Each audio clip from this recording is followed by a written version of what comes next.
أعوذ بالله من الشيطان الرجيم. بسم الله الرحمن الرحيم.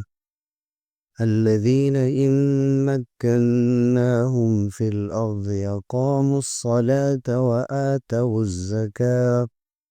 وأمروا بالمعروف ونهوا عن المنكر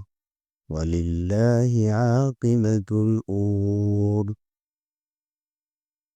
یہ وہ لوگ ہیں کہ اگر ہم ان کو زمین میں حکومت عطا کر دیں تو وہ نماز قائم کریں گے، زکوٰۃ ادا کریں گے، بھلائی کا حکم دیں گے اور برائی سے منع کریں گے، اور تمام کاموں کا انجام اللہ ہی کے ہاتھ میں ہے۔ سورہ حج آیت نمبر 41۔ اس سے پہلے کی آیات میں اللہ رب العزت نے یہ فرمایا کہ لوگوں کو جہاد کی اجازت دی گئی، ان لوگوں کو کہ جن کے اوپر ظلم ہوا تھا، اور اللہ تعالیٰ ان کی مدد کرنے پر قادر ہے۔ یعنی اللہ چاہے تو براہ راست ان کی مدد کرے اور انہیں آپس میں لڑنے کا اور اپنے حق سے دفاع کرنے کا کوئی حکم نہ دے،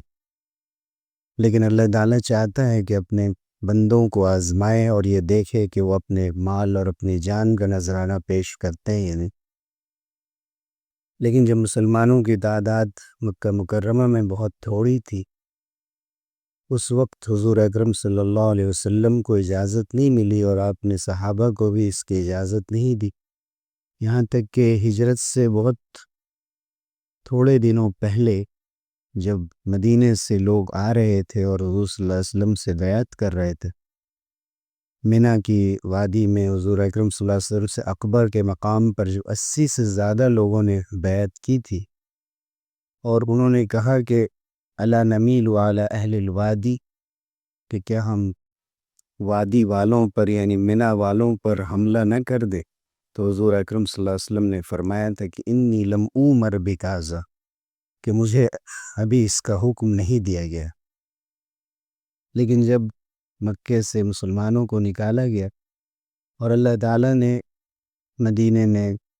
یہ حالات سازگار بنائے کہ وہ اسلامی حکومت قائم کر سکے اور ان کے ساتھ کھڑے ہونے والے بڑی تعداد میں لوگ جمع ہو گئے، مسلمانوں کی تعداد بڑھتی گئی، تو پھر ان کو یہ اجازت دی گئی، اور یہ اذن للذین یقاتلون بانہم ظلموا، جو آیت نمبر 39 سے سورہ حج کی، یہ جہاد کے بارے میں پہلی آیت مانی جاتی ہے۔ بتایا گیا کہ یہ وہ لوگ ہیں جن کو ان کے گھروں سے ناحق نکال دیا گیا تھا۔ ان کا جرم صرف یہ تھا کہ وہ کہتے تھے کہ ہمارا رب اللہ ہے، یعنی توحید پر قائم تھے۔ حضرت ابن عباس فرماتے ہیں کہ حضرت ابوبکر صدیق رضی اللہ عنہ نے اس وقت جب حضور صلی اللہ علیہ وسلم کو ہجرت پر مجبور کیا گیا تو حضرت ابوبکر نے فرمایا کہ اخرجوا نبیہم انا للہ و انا الیہ راجعون لیہلکن، انہوں نے اپنے نبی کو ان کے شہر سے نکالا، انا للہ و انا الیہ راجعون پڑھو، اور فرمایا کہ یہ ضرور ہلاک ہو جائیں گے۔ اور پھر اللہ نے بدر کے مقام پر اور دوسرے موقعوں پر وہ کر کے دکھائے۔ پھر آگے یہ فرمایا گیا کہ اللہ نے جو یہ نظام بنایا ہے کہ حق پر قائم رہنے والے لوگ باطل کا مقابلہ کریں، اگر یہ نہیں ہوتا تو نہ صرف یہ کہ مسجدیں بلکہ جتنی بھی عبادت گاہیں تھیں سب برباد کر دی جاتی۔ یہاں پر عیسائیوں کی خانقاہوں کا بھی ذکر کیا گیا ہے، عیسائیوں کے چرچ اور یہودیوں کی عبادت گاہ سینیگوگ کا بھی ذکر کیا گیا ہے، یعنی تمام عبادت گاہوں کی حفاظت کرنا اور بے وجہ ان پر حملہ نہ کرنا، یہ اسلام کا طریقہ رہا ہے۔ اسلام نے کبھی یہ حکم نہیں دیا کہ دوسری کے عبادت گاہوں کو اٹھا دیا جائے، چونکہ غلط ہی صحیح لوگوں کے جذبات اس سے وابستہ ہوتے ہیں اپنے عقیدے کے مطابق۔ اس لیے فرمایا گیا کہ اگر یہ نہ ہوتا تو لوگ ایک دوسرے کی عبادت گاہوں کو برباد کر دیتے، یہاں تک کہ مسجدوں کو بھی، کہ جن میں اللہ کا کثرت سے نام لیا جاتا ہے۔ وہ پھر فرمایا گیا کہ اللہ تعالیٰ انہی لوگوں کی مدد کرتا ہے جو اللہ کی مدد کرتے ہیں، یعنی اللہ کے دین کی مدد کرتے ہیں اور قرآن مجید کا دفاع کرتے ہیں اور اپنا وقت اللہ کے راہ میں لگاتے ہیں۔ پھر یہ فرمایا گیا کہ اللہ تعالیٰ قوی و عزیز ہے، وہی طاقتور ہے، وہی عزت اور غلبے والا ہے۔ وہ اگر نہ چاہے تو پھر کوئی بگاڑ نہیں سکتا کسی کا، لیکن اگر اللہ ہی کا فیصلہ ہو اور امتحان لینا مقصد ہو تو پھر اللہ کی طرف سے آزمائشیں آتی ہیں، اور یہ دیکھا جاتا ہے کہ اہل ایمان کہاں تک اس میں کھرے اترتے ہیں۔ پھر یہ فرمایا گیا کہ اگر یہ وہ لوگ ہیں کہ جن کو مکے سے نکلنے پر مجبور کیا گیا، کہ اگر ہم ان کو زمین میں طاقت ادا کر دیں، حکومت ادا کر دیں،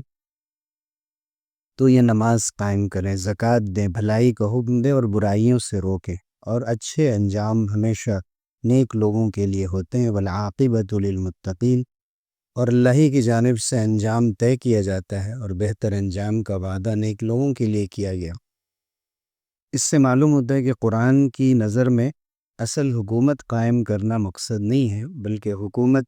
اللہ کے دین کو نافذ کرنے کا ایک ذریعہ ہے۔ اصل مقصد اللہ کی عبادت میں زندگی گزارنا ہے، اور حکومت قائم کرنا اللہ کے حکموں کے مطابق یہ بھی بڑی عبادت ہے۔ نیکیوں کو فروغ دینا، برائیوں کو روکنا۔ موجودہ دور میں بہت سے لوگوں نے دین کا یہ تصور پیش کیا ہے کہ عبادتیں صرف ایک ذریعہ ہے، حکومت اصل مقصد ہے، عبادت کے ذریعے سے حکومت تک پہنچا جائے۔ غور کریں تو یہ نظریہ درست نہیں ہے۔ اسی سے یہ بات بھی معلوم ہوئی کہ صرف مسلمانوں کے اقتدار پر آ جانے سے اور حکومت کے سربراہ بن جانے سے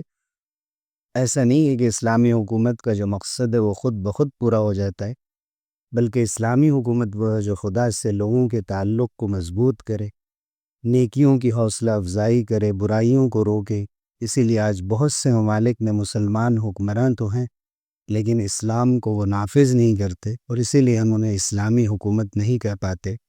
اللہ تعالی ہمیں اس کی سمجھ عطا فرمائے اور آسان فرمائے۔ آمین وآخر دعوانا الحمدللہ۔